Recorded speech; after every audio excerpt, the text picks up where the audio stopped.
Hey guys, welcome back to JDB Selects. Another great weekend of footy. Let's hope round 3 can deliver just as much as the previous 2 rounds have. As always, first things first, we go over last week's results. So for the second week in a row, we only managed to tip 4 out of 8 games, which is a bit disappointing. We were on the wrong side of the Eels, the Raiders, the Storm, and the Titans. A few of those games could have gone either way in my opinion, but it is what it is. We go again this week. Now, you should know by now, but if you don't, we are running a subscribers tipping competition this year. All the details to join are shown on screen, so if you are keen, get involved now. Quick shout out to Brisbane Blaster, who is currently holding down the top spot for the second week running. Congrats, mate. There's a lot of people obviously hot on your heels, myself included, so good luck to everyone in the comp this week. Cool, and now that all of that's out the way, let's get stuck into my round 3 tips. Kicking off round 3, we have the first place Manly Sea Eagles taking on the 16th place Parramatta Eels at 4 Pines Park in Sydney. Manly enjoyed the bye last week and are now sitting pretty at the top of the ladder after their round 1 demolition of the Bulldogs, thanks largely in part to a DCE hat-trick. As for the Eels, they were unable to get up for Mitchell Moses' 200th and Junipalo's 150th, going down to the Sharks 30 points to 26 in a high-scoring back-and-forth contest. Looking at the two sides head-to-head, it's relatively even with 5 wins apiece in the last 10. However, the Eels have lost 3 of their past 4 games against Manly at Brookie. I think Manly looked great against the Dogs, while Parramatta were really average against the Sharks. I think the Eels only managed to complete at 66% last week, and still somehow managed to score just as many tries as Cronulla. I do think the Eels will improve this week, but I don't think it'll be enough to get past the Sea Eagles at home. So I am going to tip Manly 1-12, but wouldn't also be surprised if it was Manly 13+. The first of the 2 Friday fixtures has the 12th place Newcastle Knights hosting the 2nd place Dolphins at McDonald Jones Stadium in Newey. The Knights pulled off an unlikely and extremely impressive victory against the West Tigers on Sunday night, taking home the 2 points with a 14-12 point victory, despite playing over a quarter of the game with the man down. The Knights also lost key playmaker Kalen Ponga in the first minute, as well as Tyson Frizzell, Jaden Brayley and Jack Johns along the way. As for the Dolphins, they made it 2 from 2 with a gutsy comeback win against the Raiders at home. The Dolphins are now just the 3rd ever expansion side to win their first 2 games, joining the illustrious company of the Melbourne Storm and the Brisbane Broncos. It wasn't without controversy though, and I'm sure the Tom Gilbert try and Sean O'Sullivan send-off will be major talking points throughout the rugby league community this week. Now, obviously this is the first time these 2 sides have met, so there is no history to go off, but I do like the Dolphins in this one. The Knights showed great resilience, albeit against a diabolical West Tigers outfit last week, but given the number of injuries they have and the short turnaround, I think the Dolphins are hot favourites to make it 3-0 to start their inaugural season, so I'm going to tip the Dolphins here 1-12. The final Friday fixture is the blockbuster clash between the 9th place Sydney Roosters and the 6th place South Sydney Rabbitohs at the newly minted Allianz Stadium. The Roosters secured their first win of the season, beating the Warriors by 20 points to 12, but it was in rather unconvincing fashion. The Roosters did show improvement following their opening game loss to the Dolphins, however still could have been 2 or 3 more tries ahead of the Warriors had it not been for unforced errors and discipline issues. As for the Rabbitohs last week, they almost managed to stage a late comeback against the defending premiers, however fell just short, losing 16 points to 10. The Rabbitohs were clearly blown off the park early by the Penrith forward pack and left their run home too late. Moving to the head-to-head, South Sydney have won 5 of the past 6 games, including their last encounter, the fiery finals clash at the end of last year that saw 7 players spend time in the bin. Now, both sides are expecting key players back in action this week, so should nearly be full strength. I think this game is close to a coin flip, given how inconsistent both sides can be and have been so far this year, but I am going to take South Sydney here by 1-12 points. Personally, they have shown more so far this season, and obviously have the class and strike power to match the Roosters roster. Super Saturday gets underway with the 8th place Gold Coast Titans taking on the 12th place Melbourne Storm at Cbus Super Stadium on the GC. Despite starting strong and leading for most of the first half, the Titans went down to the Dragons 32 points to 18, letting in 2 tries just before half-time, which really swung the momentum in St George's favour.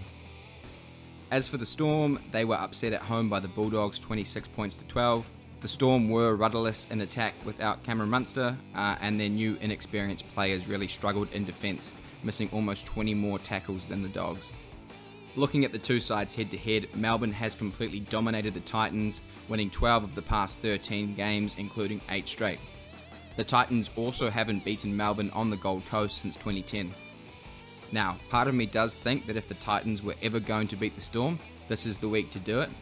However, I can't bring myself to tip them, so I am going to take the Storm by 1 to 12 points. I think the Titans are in with a shot and can give a battered and bruised Storm outfit a run for their money, but ultimately fall short. The second game on Saturday has the 13th placed North Queensland Cowboys up against the 7th placed NZ Warriors at Queensland Country Bank Stadium in Townsville. The Cowboys lost 26 points to 16 in the Queensland derby to the Broncos, with Reece Walsh torching them with pace. The Cowboys missed twice as many tackles as the Broncos and will likely be without Scotty Drink and Peta Hiku, who are facing stints on the sideline for a shoulder charge and crusher tackle respectively.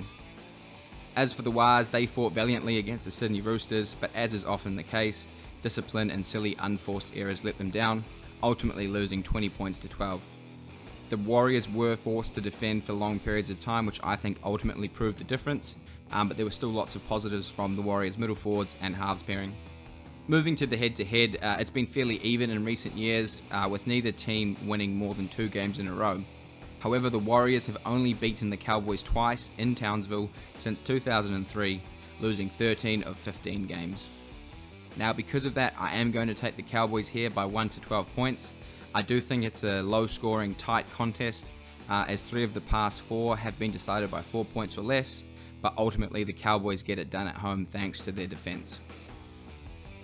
And finally, on Saturday, it's a top 4 showdown between the 4th placed Brisbane Broncos and the 3rd placed St George Illawarra Dragons at Suncorp Stadium.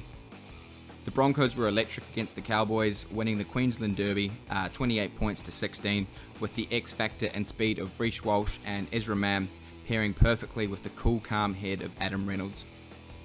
They are clearly proving all of the doubters wrong so far this season, albeit 2 games in. As for the Dragons, they finally got their 2023 season underway with a 32 to 18 point win against the Gold Coast Titans after sitting out round 1 with the bye. Tyrell Sloan and Ben Hunt were outstanding and made sure to silence the critics, with 2 quick tries before halftime really turning the momentum of the match on its head. Looking at the two sides head-to-head, the Dragons have had the Broncos' number in recent times, winning 6 of the past 7 games. However, Suncorp hasn't been a happy hunting ground for St George, having only won 4 of their past 20 games at the stadium. So because of that, I do like the Broncos in this one. I think if they continue to play as they have these past 2 weeks, with both their forward pack and backline firing on all cylinders, they are serious contenders this season. Broncos 13+. The first of the 2 Sunday games has the 14th place Canterbury Bankstown Bulldogs facing off against the last place West Tigers at Belmore Sports Ground in Sydney. The Doggies upset the usually unflappable Melbourne Storm last week, 26 points to 12 at Amy Park. Despite Melbourne having an ever-growing list of key injuries, the Doggies played an attacking, expansive style of footy that Melbourne's young, inexperienced players couldn't match. Kiraz, Preston and Marnie were outstanding alongside Josh Adokar, who finally got the better of his former club and teammates. As for the Tigers, there isn't much to say other than that they are dreadful. Despite Newcastle losing KP in the first minute, as well as playing 25 minutes of that match with a one-man advantage, they went down 14 points to 12 to the Newcastle Knights at home in front of their home fans for the second week running. I don't know what else I can say. They are seriously in trouble if they can't turn it around and fast. As for the head-to-head, it has been relatively even between the two sides in recent years. This is the first time the two sides have ever played each other at Belmore, but that hasn't been a happy hunting ground for the Dogs recently, as they've lost 8 of the past 9 games there. However, there is obviously no chance I'm tipping the Tigers. Bulldogs 13+, let us move on. And the final game of round 3 sees the 15th place Canberra Raiders up against the 10th place Cronulla Sharks at GIO Stadium in Canberra. The Raiders went down 20 points to 14 to the Dolphins in a wet weather contest filled with contentious tries and sin bins. I personally thought the Raiders looked solid in defence considering the conditions, but definitely lacked spark and direction in attack. something they will need to improve. As for the Sharks, well, they managed to get the best of the Parramatta Eels 30 points to 26 at CommBank. It was a great game. It was a back and forward contest with both sides scoring 5 tries, but obviously 2 missed conversions from Mitchell Moses being the deciding factor. Will Kennedy was on fire for the Sharks, bagging himself a hat-trick. However, the Eels only completed at 66%, so personally I find it hard to truly gauge how good Cronulla played. Finally, moving to the head-to-head, Canberra seemed to have been Cronulla's bogey team lately, winning 8 straight and having not lost to the Sharks at GIO Stadium since 2018. Now, this may be controversial, but I am going to take the Raiders here by 1 to 12 points.